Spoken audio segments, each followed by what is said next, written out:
the CEO of URC. And firstly, welcome to you, Martin. It's great to have you amongst us. Could you please share, how you think this competition keep on going, from strength to strength, after such an incredible first season? Yeah, thanks, Beast, and thank you also to Michael and ROC Nation for inviting us on today. It's this is exactly what we need to do more of in the game, and I think access is something that's talked about a lot. So really appreciate Michael and the team for putting this on, and great to see players from each of the South African teams here as well. And I know the two others are coming and joining from their training camps, and thank you, Beast, for that intro. Yeah, it's been an incredible first season, right? And I think we're still coming off the high of that Cape Town final, and to have Stormers win it in their hometown against a really, really good Bulls side who, to be honest, did something that not many people thought they would do, certainly not the bookies, and that was to beat Leinster in Dublin. So just some incredible performances throughout the year.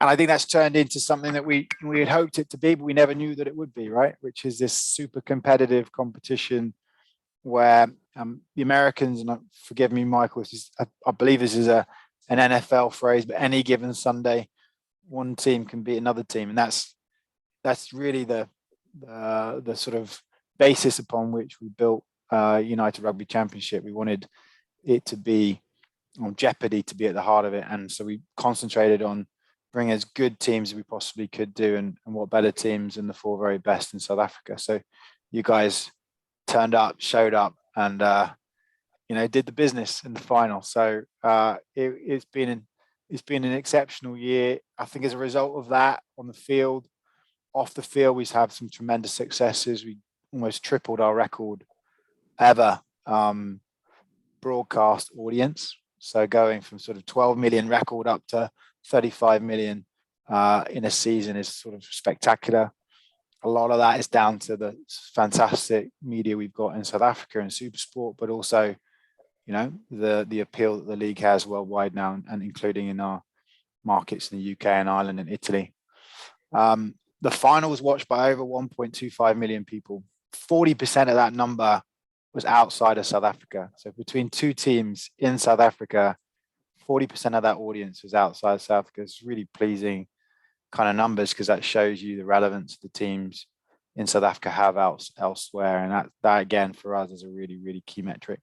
We had almost 3 million people watch one of our rounds. Again, we're a young league, only 20 years old. So we want to keep improving. We want to keep bettering ourselves. But when you see some of these statistics and data points, you're thinking, we're going in the right direction. There's some really lovely statistics as well, which show the power of what the relationship we've struck with Michael and ROC Nation to create content for us, which is reaching a new audience based using players and your stories and the players' stories. We've done some exceptional bits of content with ROC Nation, and that's translated to our social media growth is up 77% in the year, right? Just really, really great data points, which we track to show progress. Commercially, we've become more robust. We've added sponsors into the portfolio. So we really think we're going in the right direction. And now, we've already had round one, really looking forward to URC season 2 and what that will bring. And the extra challenge that you guys are going to have, which you've not had before, which is going to be the Champions Cup Rugby, which is, another level, right? And I don't mean that in a derogatory term to URC. It's just another level. You're going to suddenly have to play against the best French and English teams, and they're going to be pumped up to come down to South Africa. So, there's a lot to look forward to in the year ahead, but what a first year.